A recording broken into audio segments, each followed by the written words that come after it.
Today we are going to talk about the novella written by Huang Chun-Ming, because we know that this reading is more than 80 pages. It's not a short story, it's a novella. It's a short story, actually it's a short story with a longer length, okay?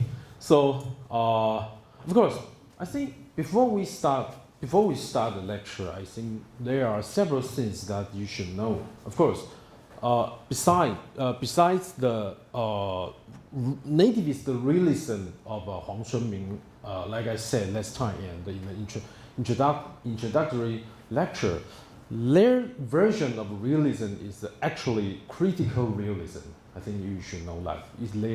They do not just describe things, they present things from critical perspective. This is the first message that you have to understand.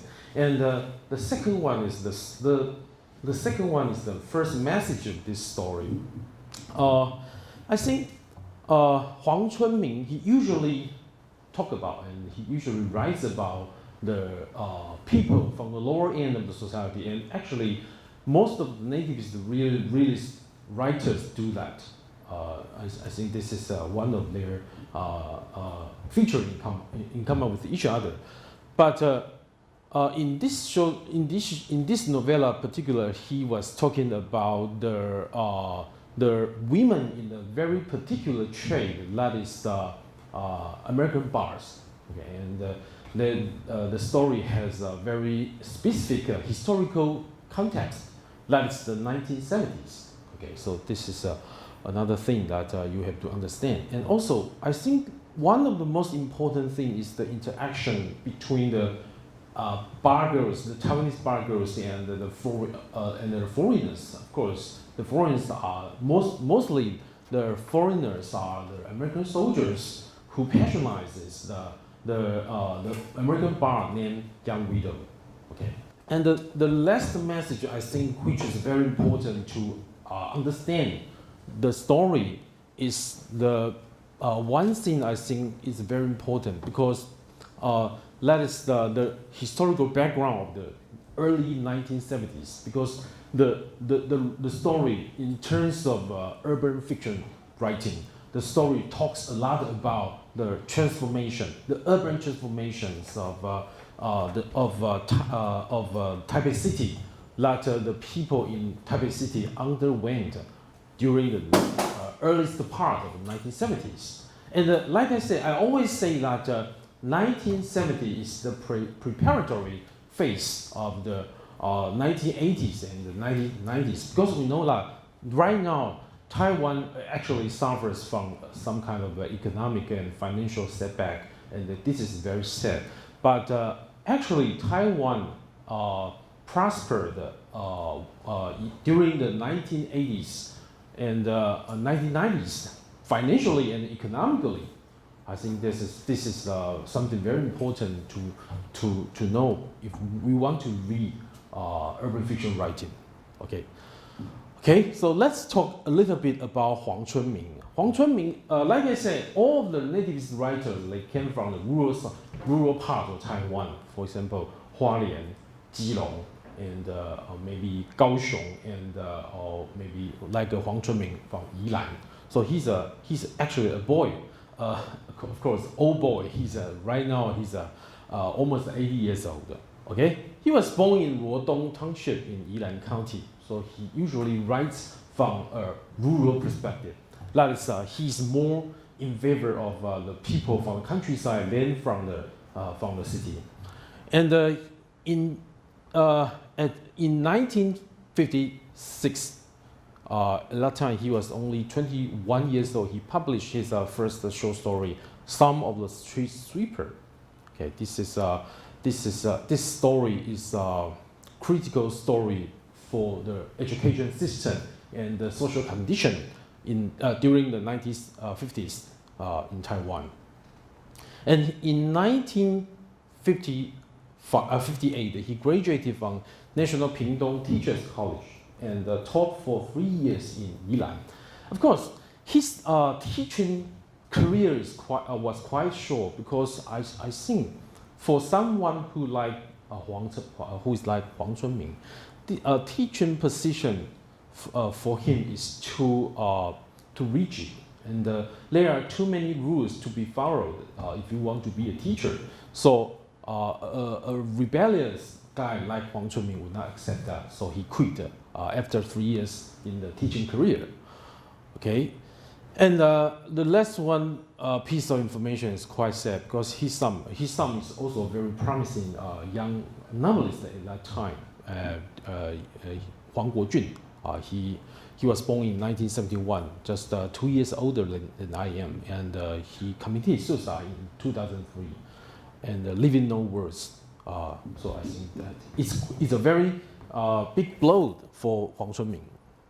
Okay, this is Huang with his son in the book event, okay, in the year 2000. Okay, so if you are interested after reading this story, if you are interested in Huang Chun-Ming, I think there are several information that you should know. The first one is his story collection in English. That is the title is The Taste of Apples. Of course, this story is the title story in this story collection. The Taste of Apples is another story about the American influence in Taiwan. So if you are interested in Huang Chun-Ming's perspective of that topic, you should read the story, The Taste of Apples. And many of the other stories in this story collection are about the rural life in Taiwan. And some of them present the lives of the rural people from countryside and describe their lives in the city and describe their sufferings in the city. Okay? And there's an essay written on the subject of Huang Chun-Ming. That is Rural Stories of Huang Chun-Ming, written by the translator I introduced, Howard Goldblatt. He's a translator for many story collections and novels in Taiwan. And the contribution to the new cinema of Taiwan in the 80s and 90s, because we know that the new cinema period in Taiwan is in the 80s and the 90s.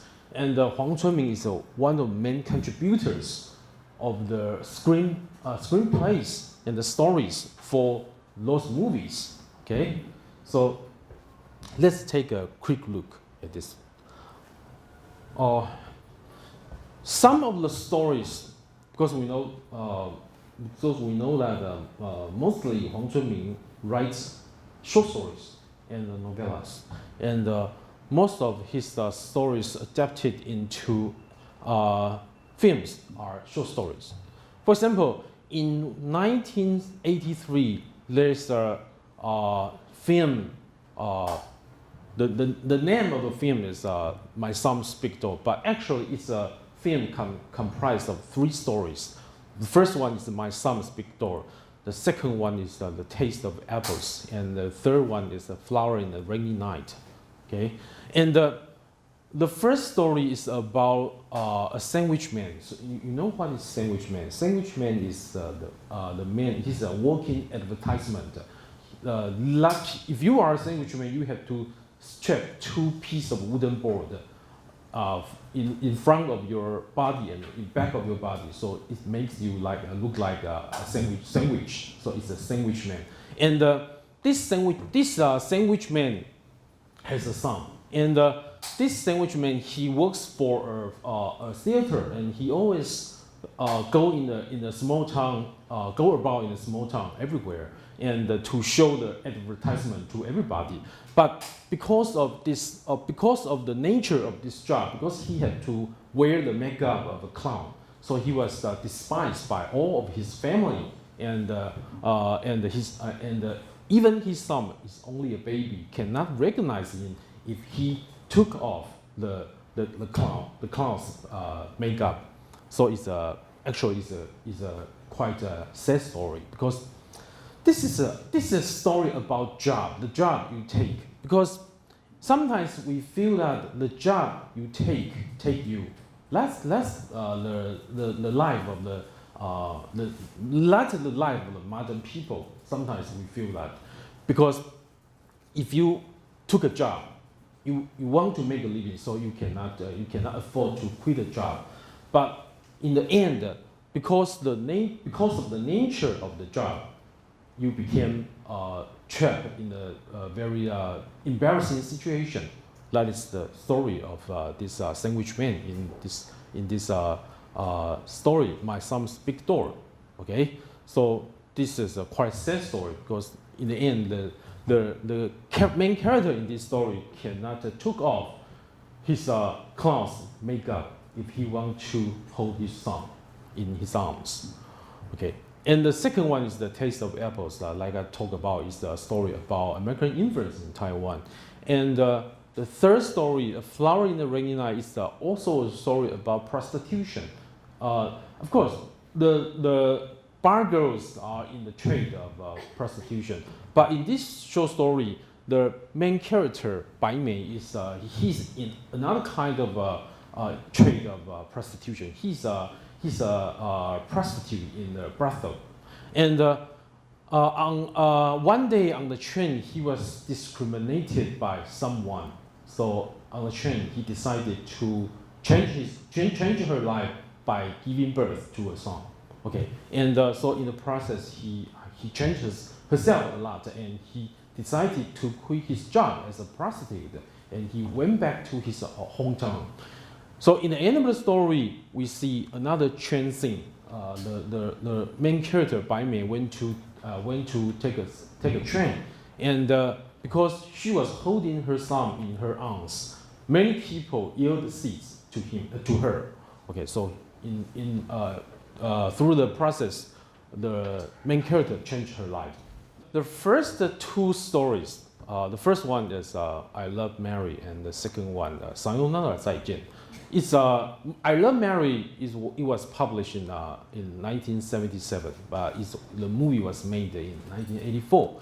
And 桑又那儿再见 was published in 1973, but the film was made in 1987. Okay, so we can see that during this period in the 1980s, Huang Chun-Ming, in terms of his life as a screenwriter, he's quite productive. Okay, so in these two stories, Huang Chun-Ming tried to talk about Taiwan people's relationship with foreigners. Okay, so he was just trying to criticize many of the flattery attitudes of Taiwanese people toward foreigners. And the rest of the story is also we can say that it's a rural story, because the story is about two Aboriginal young men from Hualien. They went to the city and became sign painters. Actually, the sign painters, the sign is a sign for theaters. So you have to work on high buildings. You have to, if you want to paint the sign. Okay, and this is a very dangerous job for anyone to do. Okay, so this is this story describes the embarrassing situation of these two Aboriginal young men in the city. But in the movie version, the film version, the screenplay writer changed the two Aboriginal young men to one Aboriginal young man and the other into a mainland veteran. Okay, so during the later 1980s and the early 1990s, many people started to think about the miserable situation of the mainlander veterans in Taiwan. So the story has to be changed before it was made into a film. The two sign painters. Okay, if you are interested, you can check all these films on the website. Okay, this is the story we talked about last time. The drowning of an old cat is about the building of a swimming pool, and the forces, the economic and the financial forces of the city went into the rural side of Taiwan and try to change the life of the rural people, the country people. Okay, so in the end of the story, we see the main character die. He was died drowning. And this is the story we talk about, A Flower in the Rainy Night, 看海的日子. And this is his son's Big Door, okay? And this is two Sign Painters, okay? Because this is this story is related to young widows, so we have to talk about it in more detail. The story, The Taste of Apples, because we know that from the title of the story, we know that during the 1970s, Taiwan do not have Taiwan people did not eat apples. If you want to eat apples, you have to be very rich, because all of the apples are exported from abroad. So it is only through the car accident of the main character, the father of the family, that all of the members of the family were able to eat apples. So when they eat the apples, because we know that sometimes you feel that you want it very much when you cannot eat it. For example, apple, because you cannot afford eating an apple, so you want it very much. But once you had a chance to eat an apple, the taste changed, because you know that the taste is like that. It's not like what I imagined. Okay, so The Taste of Apple is the story about American influence in Taiwan. It's a story, and from another perspective, this can be interpreted as a political novel criticizing the American aid in Taiwan. And it's written against the background of Nixon's historical visit to China in February 1972, because we know in 1972, Nixon paid visit to mainland China, and he met Chairman Mao Zedong. And this is a quite important and destructive diplomatic blow to KMT government and those to Taiwan. And many of the Taiwanese people thought that we have to change our future. We cannot rely on America anymore. So this is something we cannot think about, because before this story, the relationship between ROC and the United States is rarely challenged, because we always thought about the U.S. government as our everlasting friend. But after Nixon's historical visit to mainland China, this kind of concept and attitude changed. Okay, so we can see more and more this kind of story. Okay, this is Sayonara, 再见. I think you can read it by yourself, because they are both translated.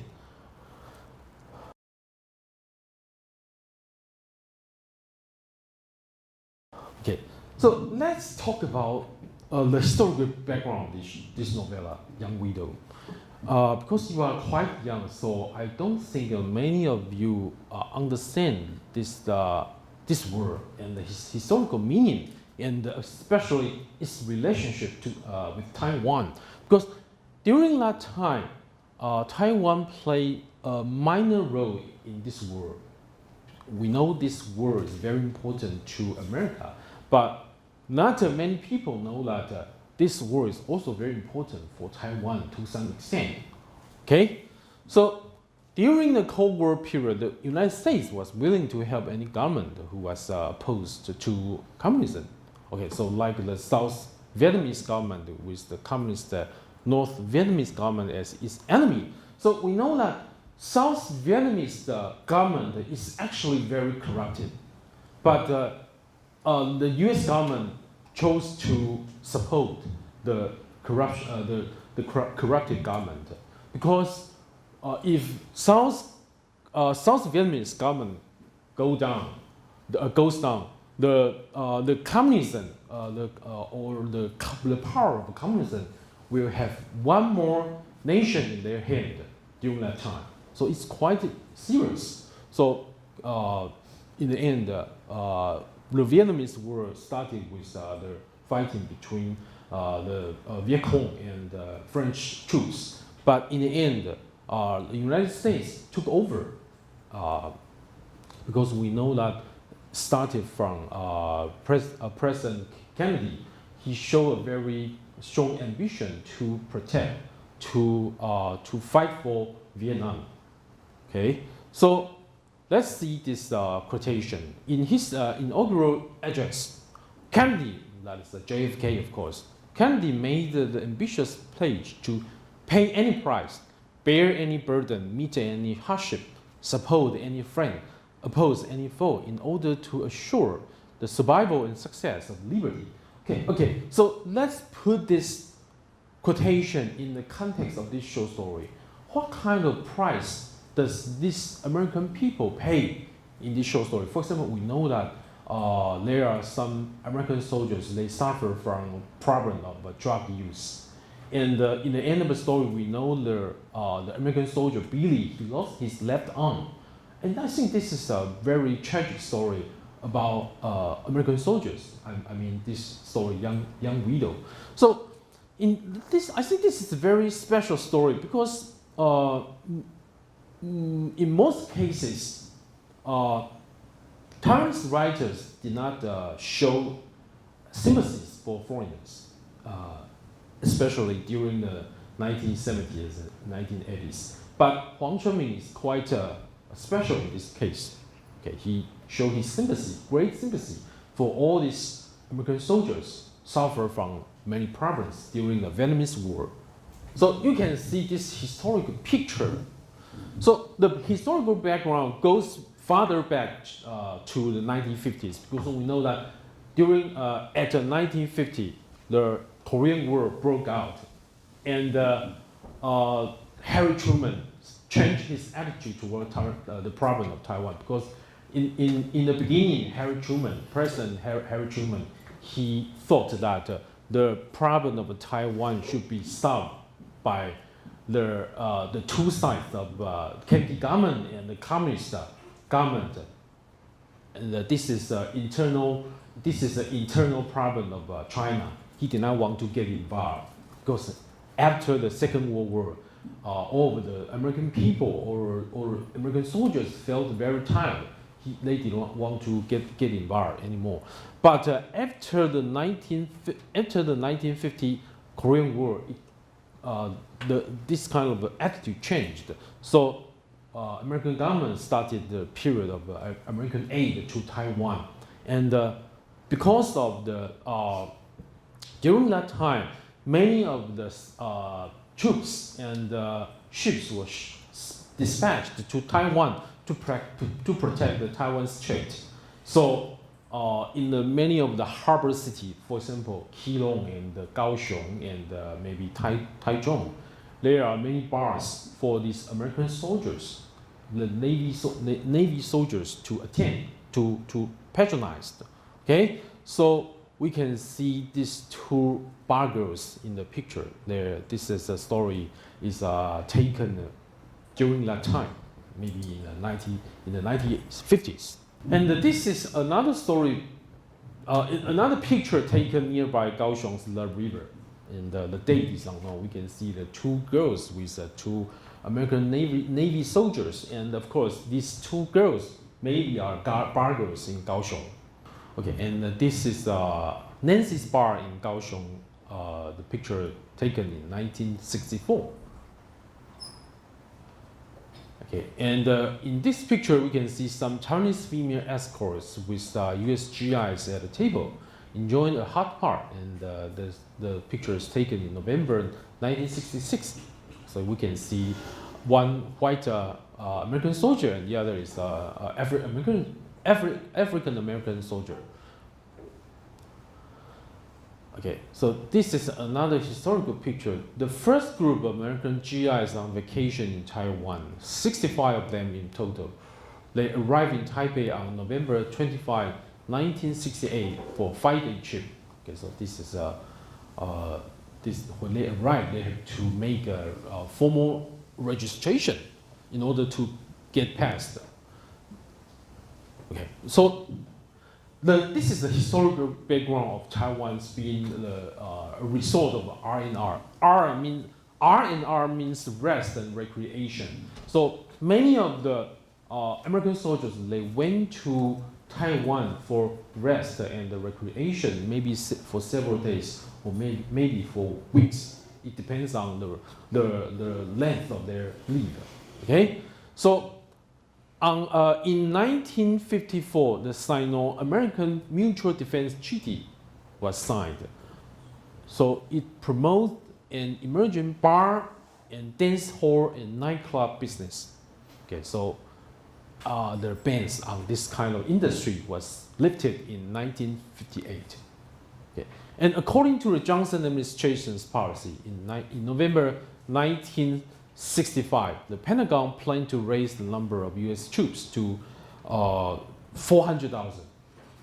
But it's also very interesting because from November 1965 to 1971, because we know the bar business waned due to the policy, American government's policy of Vietnamization, because more and more American troops, they pull out of Vietnam. So the industry started to wane after 1970s. Okay, so during this period, about 400,000 American soldiers went to Taiwan for vacation. Okay, and to clear up the aftermath of the vacations, the first venereal disease clinic was set up in Taipei in 1968 because at that time there is no any doctor who is specialized in this kind of disease. So they tried to establish the first clinic in Taipei for curing American soldiers, of course, and also the bar girls. So we can see in the first section of this short story, Huang Chun-Ming tried to introduce the historical background of this story. Okay, so let's read it. In 1968, Lyndon Johnson, the president of the United States, ordered that a record-breaking number of American military personnel be dispatched to serve in the Vietnam theater of war. So just like I said, this is according to the policy of the Pentagon. They want to raise the number to 400,000 American soldiers.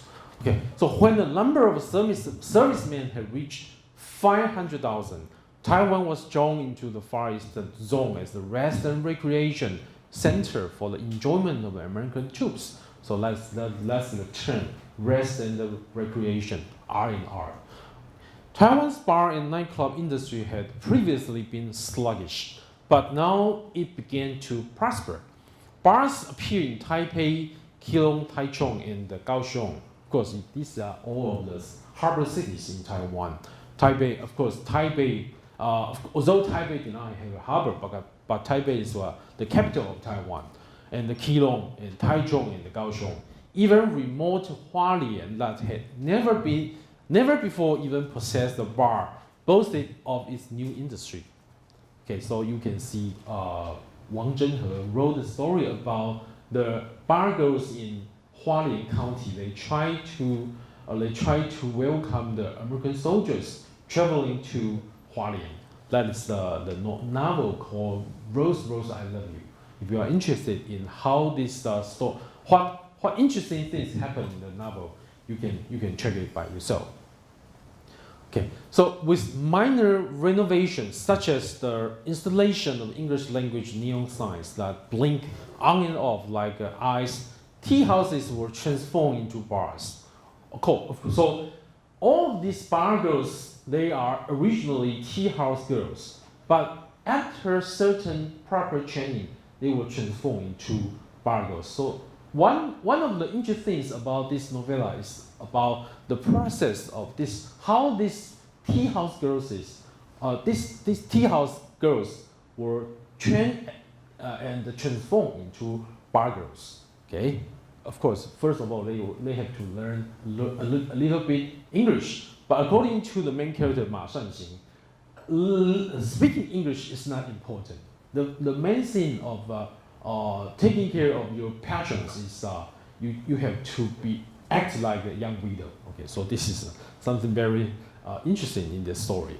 Okay, and the tea attendants were similarly transformed into bar girls. So none of the girls knew for sure whether their new status constituted a promotion. Nonetheless, they all felt an indescribable thrill of excitement. The last sentence is quite interesting because this is a very, very important social topic. Because in the both tea houses attendants and the bar girls, they are in the industry of prostitution, right? But it is very interesting to ask the question that whether these bar girls are in the higher class than these tea house attendants. Okay, so this is, of course, we can sense that from the author's perspective, they are all the same. They are just prostitutes, and they became prostitutes due to various reasons. But most of them, they just want to try to make a living, and they have no other choices. They have to, because this is the way to make, because they are not educated. So this is the way for them to make the most most money, right? Okay, so this is something that we can see in this novella, throughout this novella. Okay, and another thing is the anti-war movement in the U.S. Because this is quoted from the novella in page 226. To make the most of this opportune movement, we must understand the psychology of American GIs who come to Taiwan on leave. I think this is a quotation uttered by Ma Sanqing. The American citizens back home in the United States are strongly opposed to the war in Vietnam, and the anti-war movement is at its height. As a consequence, the morale of the troops is very low. As soon as any conscript in Vietnam obtains leave and gets his hand on some money, he wants nothing more than to go out and have a good time. No matter where he's sent on leave, he'll seek out bars and women. Ma Sanqing posed again and extinguished the long, elegant cigarette of which he had taken no more than a couple of puffs. So this is something very important because all these American GIs, they are under very great pressure. They have to worry about the problem of Viet Cong. They have to worry about maybe they are families in the hometown. They are girlfriends in the hometown.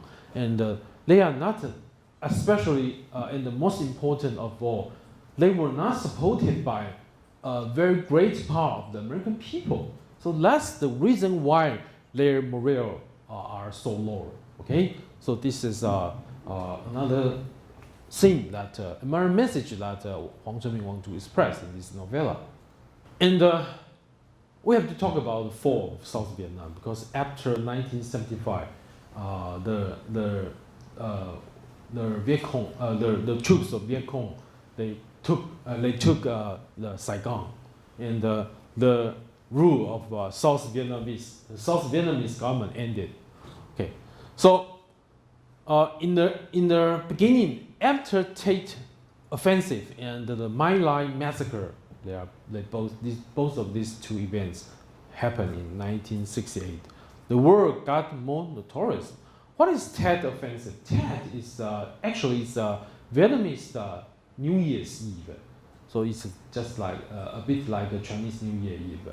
And the troops of Viet Cong chose this occasion to attack the South Vietnam. Okay, so both the troops of Vietnamese government and the American government suffer a great loss. Okay, so more and more people in the United States started to think about whether the government should join the war any longer.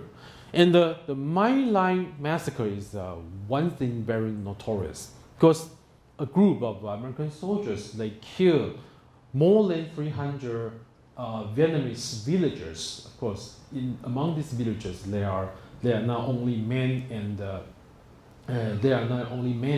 there are also children and women. Okay, those innocent villagers were killed due to this the massacre. Okay, so it was not found out for until 1969 or 1970. But anyway, when it was found out,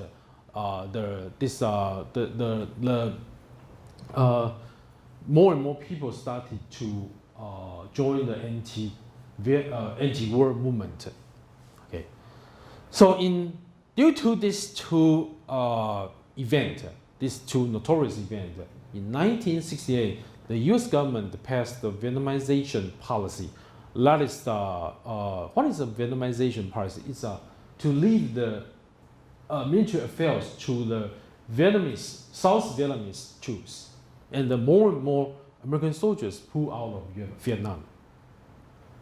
And by 1973, U.S. military involvement ended.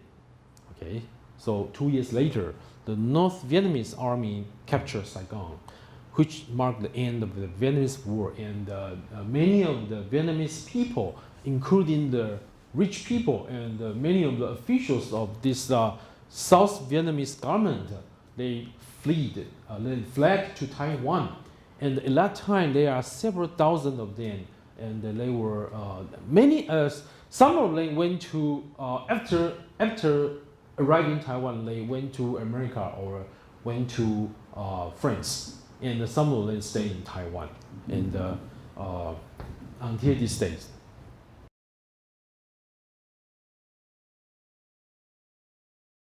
Let's see the background of this story. The protagonist in this, the protagonist Ma Shanxing. The protagonist in this novella is a Taiwanese with a foreign degree in marketing and hotel management. Okay, so in order to enhance an Oriental feeling, the bar's name was renamed as Young Widow. Okay, so that's the name of the title of this novella. Toward the end of the story, the protagonist pulled out of business in 1970 and turned to real estate industry. So, I think during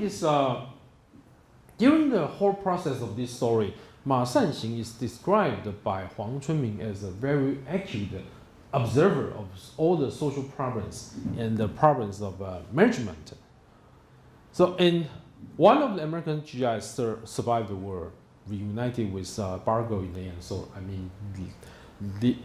so I think one very important part of this story is about the relationship between the Taiwanese Bargos and American soldiers. The story, this novella is divided into 6 sections. The first one is the 1968, because the 1968 is a turning point of the Vietnamese. Like I said, this is a turning point of the Vietnamese war. On the one hand, Johnson wants to send more and more troops to Vietnam. On the other, the policy of Vietnamization is enforced due to the pressure from the Congress.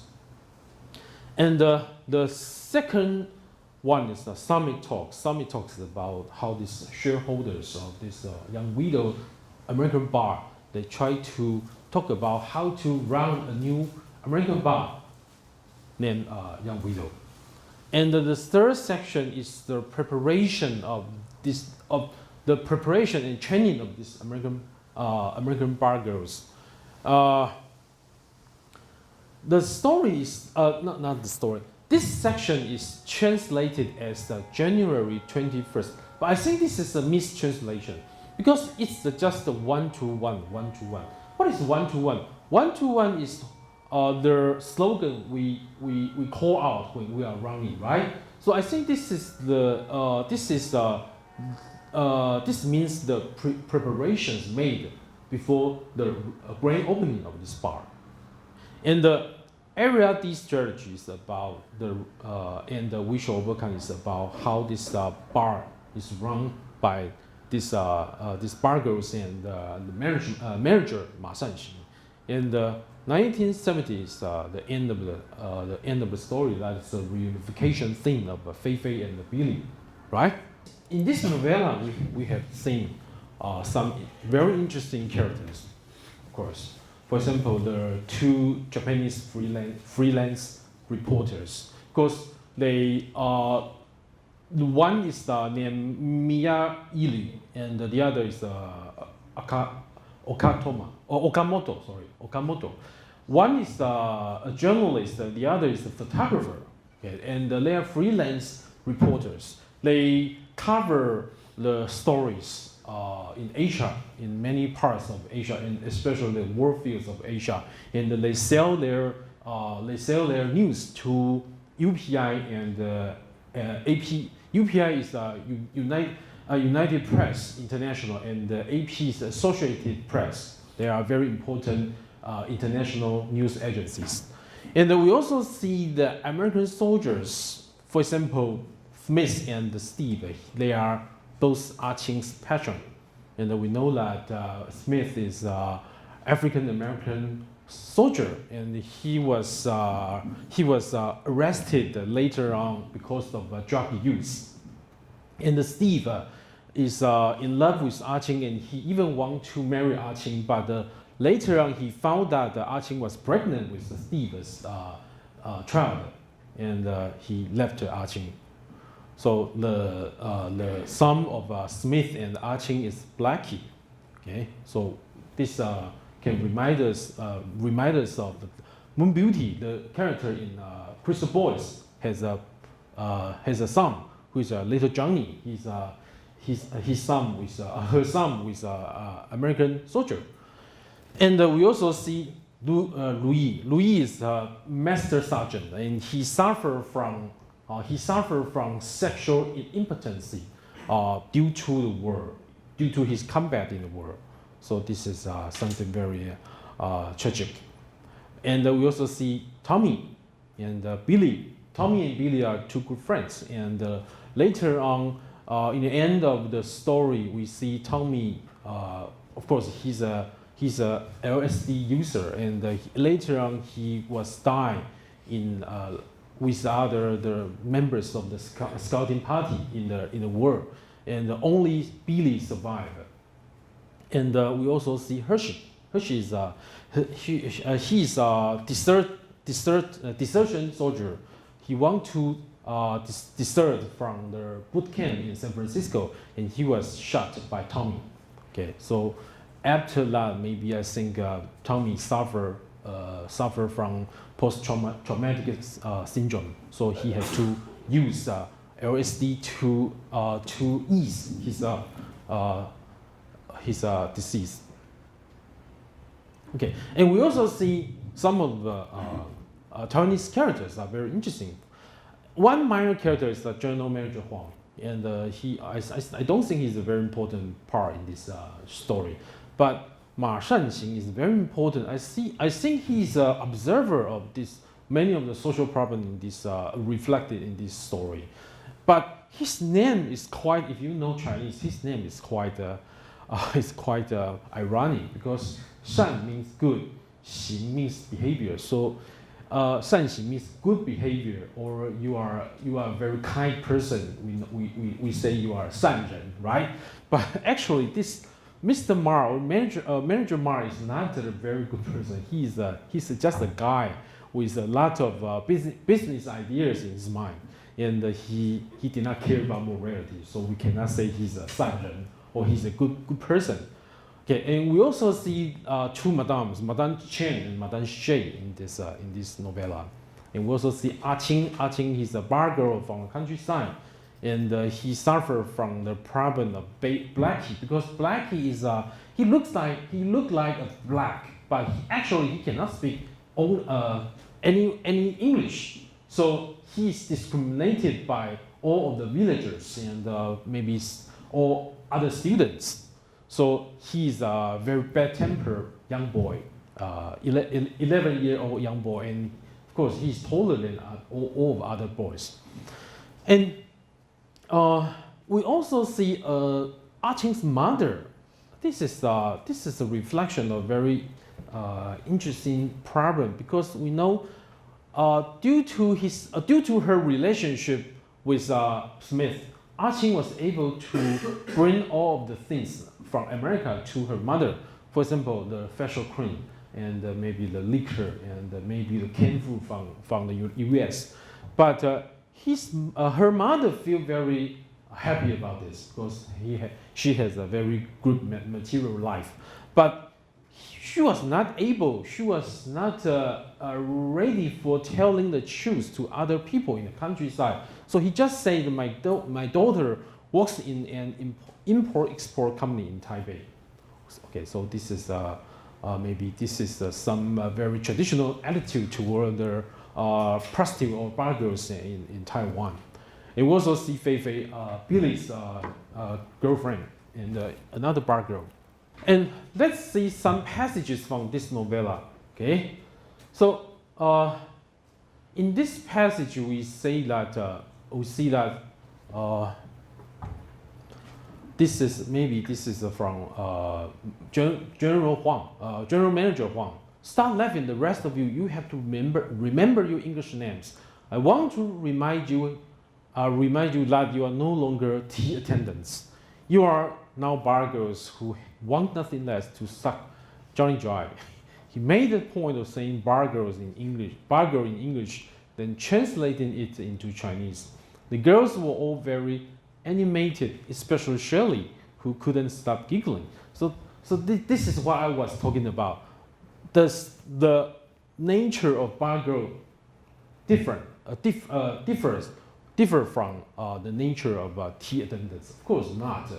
But for these people in the prostitution industry, they think there's a difference between these two kind of identities. And we see a lot of problem of language in this novella. And I think one thing which is very interesting is in this passage. General Manager Huang said that you ought to know by now that you can communicate fine by not even opening your mouth. Besides, no one asks you to talk. We are not asking you to be a lawyer or to run for provincial assembly. Huang replied, I'm telling everyone in Hualien that if they can speak English to pretend they can. There's a girl in one of the bars in Taichung who's deaf and mute, but of all the girls, she has the best relationship with the patrons, because if you are a bar girl, you don't have to open your mouth to do business, and she makes the most money. That doesn't mean that I want you to pretend you can't talk, but the less English you can speak, the more GIs will like you, because you are seen exotic. Okay, so this is from the perspective of General Manager Huang, and the name of this novella and the name of this American bar is also very interesting. Young Widow will be written in large Chinese characters. It doesn't matter if the GIs don't understand. The more they don't understand, the more mysterious they'll find it, and the more curious they'll be. So this is something about this is something about the discourse of Orientalism. So I think this is very interesting. And the United States isn't a country with a lot of culture, so Americans, so this is from the general manager's perspective. So Americans are especially curious about China. Still, the words Young Widow can be put up in small English letters below the large signboard. And from this aid of the Young Widow, the American bar, they had this advertisement on China Post. China Post is a very important English newspaper in Taiwan. Why did the United States Asia diplomacy fail? Because Americans don't understand the saying, when in Rome, do as the Romans do. If you want to understand the meaning of when in Rome, do as the Romans do, come to Jinxi Street and ask your young widows. You will find out everything you want to know there. Because at that time, we know that it is a very strong sense that both American people and Taiwanese people know that it is not possible to stop Viet Cong anymore. So this at this time we can know that there's a lot of discussion about the failures of the United States governments in Asia. So on the surface, this is about the criticism of American government, because they always try to think in American ways, not in Asian ways. They cannot use Asian perspective to think about problems and to solve problems. So that's the reason why American government failed in their diplomatic affairs. But another important message is in this passage we see Jinxi Street. Jinxi Street is the street in Taipei. So we know the location of this American bar. This is Zhongshan or Sanjiasen North Road, and we had on the left side is the Jinxi Street, and the right side is Jinzhou Street. Okay, so Jinxi Street is the location of a young widow, and we know that at that time, American ambassador in Taipei is located around here, and we also see many of the military units, especially military assistant advisory group, are located along this Zhongshan North Road. So we can see why there were so many American bars along this road. And we see the observation made by Ma Shanqing in many of the social observations made by Ma Shanqing in this novella. This passage is one of the examples. He said that I recently hear that Cathay Construction has put up a number of apartment complexes. 60% of the funds were borrowed and are due for repayment over a 15 years period. I suggest we consider purchasing one of these blocks. There are two reasons for this. First, we are making a long-term future investment in real estate. This is something that Ma Shanqing want to do in the end of the story. And the second, we can partition the block into residences for girls. Okay, so in this passage, we know that the tendency of commercialization in Taiwan during the earliest part of the 1970s. So this story reflects the social reality, social, political, and economic reality of Taiwan at that time. In this, we also see another observation made by Ma Shanqing. Ma had written up to this point when a friend by the name of Jin suddenly came into his mind. Jin had studied architecture abroad, and he had once commented to Ma that architectural forms had the power to alter lifestyles. Contemporary apartment designs, for example, do not take the traditional spirit of tablets. Spirit tablets is the way we Chinese people to worship our ancestors. Into consideration, the apartments are invariably designed after European models, and as a consequence, Chinese apartment dwellers do not carry on ancestor worship. As Ma Shanqing reflected on the concept of apartment culture, he remembered that when he was designing the young widow, he had paid little attention to any other thing, any other than making money. His emotions in a turmoil, he became aware of his inner contradictions.